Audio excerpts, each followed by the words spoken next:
At exactly 3:20 a.m. on August 28, 2025, a Buyan-M warship belonging to Russia's Black Sea Fleet, worth nearly $80 million, was docked at Military Pier No. 2 in Temryuk Bay, an inland area considered by Moscow to be untouchable, more than 65 miles from the Ukrainian front line. The vessel had just returned from a strategic Kalibr strike mission and was now in resupply mode, refueling, activating the cooling system, and especially reloading 8 Kalibr-NK cruise missiles, each worth over $1 million, with a range of more than 950 miles, capable of reaching any city in Ukraine. On the deck, a group of officers was gathered, raising vodka glasses to celebrate the recently completed mission. The combat crew was rotating rest shifts. Some had fallen asleep at control stations. No one knew that just over 6 miles away, a high-speed boat bearing civilian markings was silently gliding across the water, slowly approaching the bay. From the outside, the speedboat looked like a regular fishing vessel, but inside the cockpit were 2 Ukrainian soldiers from the 73rd Naval Center, dressed in fishing jackets and Russian-style fisherman caps. Behind them, in the storage compartment, where there should have been styrofoam boxes filled with squid and herring, were 2 Beaver model FPV suicide drones, heavy configuration, equipped with 8-pound armor-piercing warheads, night vision cameras, and internal navigation systems independent of GPS. And in less than 5 minutes, that small boat would become the mobile launch pad for one of the boldest naval attacks Ukraine had ever carried out, right in the middle of a zone fully controlled by Russia. The Buyan-M warship is a compact but extremely dangerous war machine.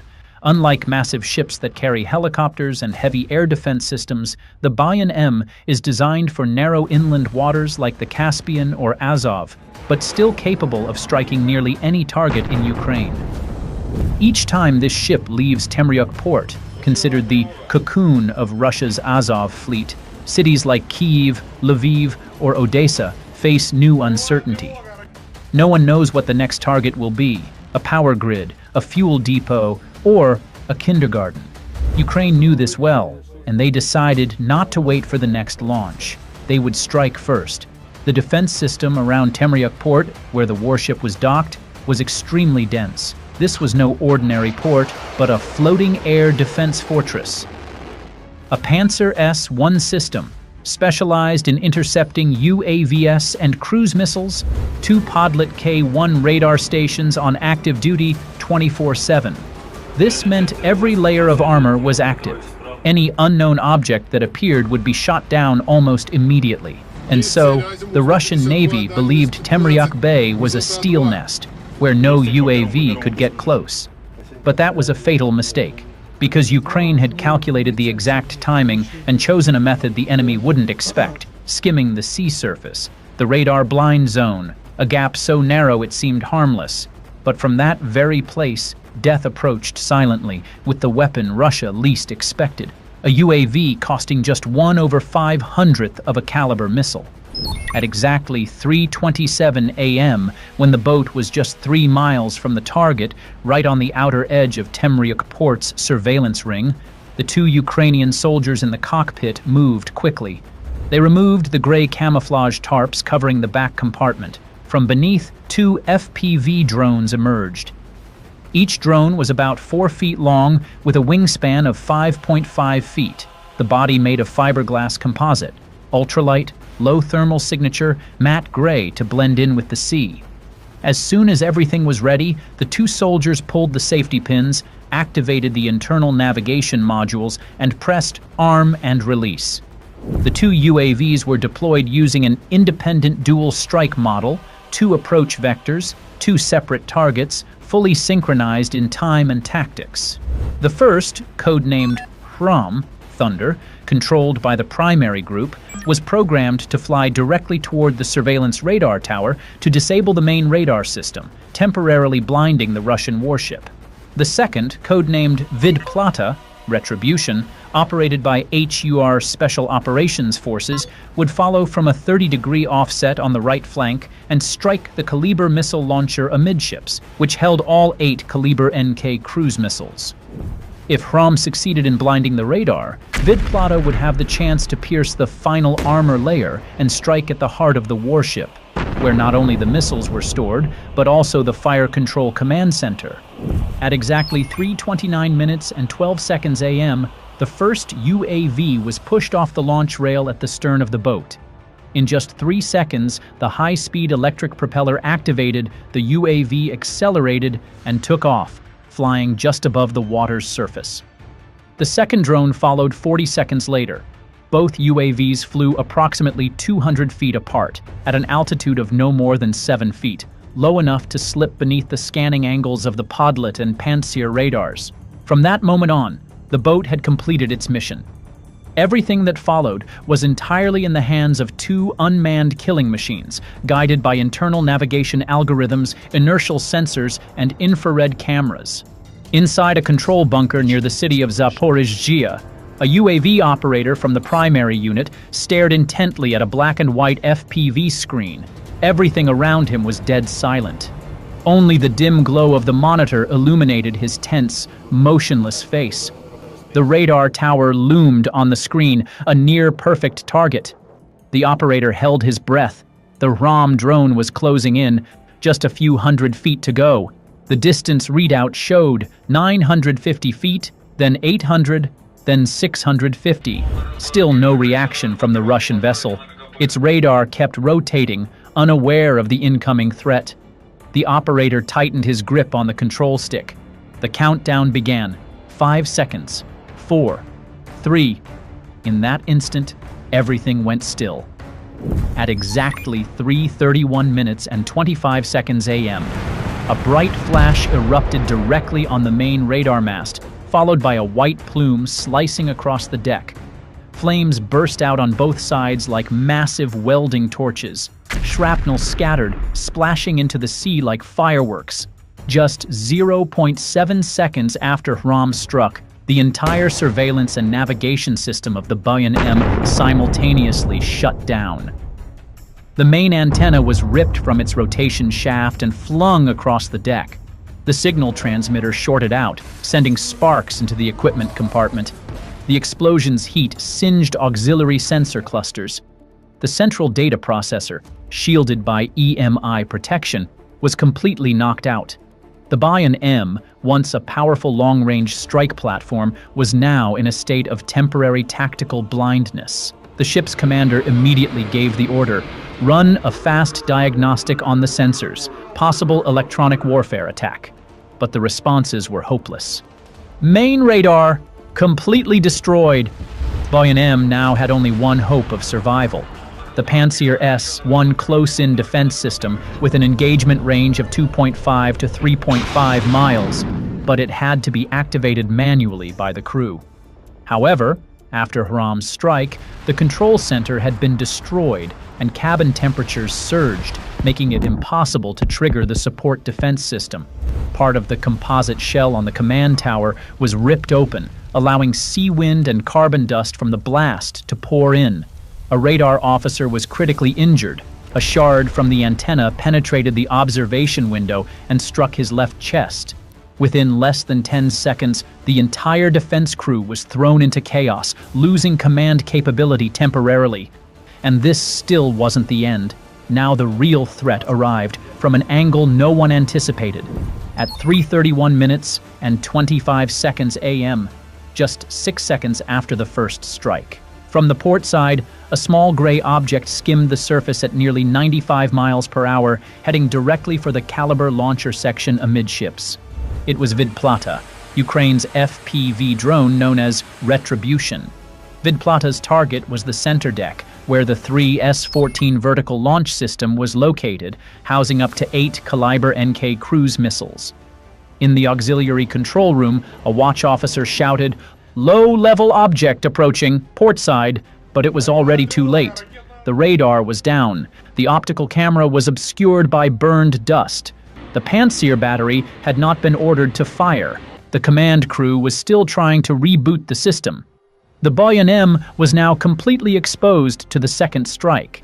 The FPV feed from Vidplata captured every launch bay clearly, rectangular hatches painted in matte grayish-green, protruding from the deck like flat horizontal chimneys arranged in parallel rows along the ship's center line. Heat signatures were visible from at least 2 launch covers. One of them, Bay number 3, had its hatch open, exposing part of a Kalibr-NK already in pre-launch mode. That was the critical point Vidplata had been programmed to hit. It immediately veered in from the port side, approaching at a 25-degree angle relative to the ship's longitudinal axis. Exactly 3:32 a.m., Vidplata slammed straight into Launch Bay 3. A powerful explosion blew the hatch clean off. A thick column of black smoke shot dozens of feet into the air. The blast tore apart part of the center deck, steel plating bent, metal fragments scattered like shrapnel. Immediately after impact, the ship's internal fire suppression system activated. Carbon dioxide valves popped open along the deck. Compressed gas was sprayed in bursts to extinguish flames and reduce heat. But it was already too late. Fire spread into the secondary electrical bay. The launch control module was incinerated. The 2 adjacent launch bays overheated rapidly. The risk of a secondary explosion couldn't be ruled out. And above all, the ship had completely lost its combat capability. After the blast, the vessel began tilting 3 to 5 degrees to the right, a clear sign of internal imbalance or a flooded technical compartment. Crew members rushed to inspect the deck. Emergency valves were sealed. The entire defense system was switched to manual mode. The ship did not sink, but at this point, it had lost all defensive and offensive capability. The UHF band internal military communications channel of the Black Sea Fleet received the message, Buyan-M warship B-38 attacked, radar damaged, Kalibr system damaged, requesting support and tow back to Temryuk. Less than 7 minutes after the dual strike, the Buyan-M had completely lost its combat capability and was forced to withdraw from its active post in Temryuk Bay. The Buyan-M serves as Russia's main strike platform in the Sea of Azov. Due to the sea's semi-enclosed, shallow water and narrow channel terrain, only small-class ships like the Buyan-M can operate effectively, evading enemy radar while launching long-range cruise missiles. And now, at least one has been knocked out of the fight. Just hours after the attack, Ukraine's Defense Intelligence Directorate released UAV footage clearly showing the first strike hit the radar, destroying the top of the mast. Seconds later, a second drone slammed into the center deck. Flames erupted. The ship tilted noticeably. No air defense response was observed. Trusted outlets such as Naval News, Kyiv Post, Business Insider, and the Kyiv Independent all confirmed the video's authenticity. According to independent naval experts, the FPV drone attack on the Buyan-M warship not only caused direct material damage, but also had immediate strategic consequences across the Sea of Azov. After the attack, the Buyan-M was forced to return to its naval base in Sevastopol for assessment and repairs. The process is expected to take at least several weeks, depending on the extent of the damage and the recoverability of its digital infrastructure. For Ukraine, this was a clean tactical victory, achieved at less than 1% the cost of the target, yet with an impact that could shift the balance of power for days or even weeks. The strike dealt a blow to the confidence Russia's navy once had in the supposed safe zone of the Azov interior. To the Russian command, this was the calm rear area, where warships could dock, reload, and prepare Kalibr strikes without fear of pursuit. But reality has just proven the opposite. 2 FPV drones, launched from a disguised speedboat, not only penetrated a multi-million-dollar air defense system, but struck the 2 most critical vulnerabilities of a warship, its radar and missile launch system. And this wasn't the first time a Russian warship had been hit by improvised drones. Back in late 2024, Ukrainian special forces used improvised UAVs to disable a Sergei Kotov-class patrol boat off the Crimean coast, forcing it to remain docked for repairs. That same year, A Cesar Kunikov-class landing ship was completely sunk during a drone-based amphibious strike. More recently, in July 2025, Ukraine deployed a sea-launched FPV drone for the first time to strike an offshore oil rig near Crimea used by Russia as a radar station, a move Western analysts described as a turning point in asymmetric warfare. These are no longer desperate ramming attacks, but well-executed operations, with planning, rehearsal, and synchronized timing, using small, inexpensive weapons that know how to exploit blind spots, hit at the right moment, and strike the right target. It's not that each individual UAV deals a fatal blow. Rather, it's the intelligent, coordinated, and unconventional use of them that has turned these drones into the Russian Navy's strategic nightmare of the 21st century.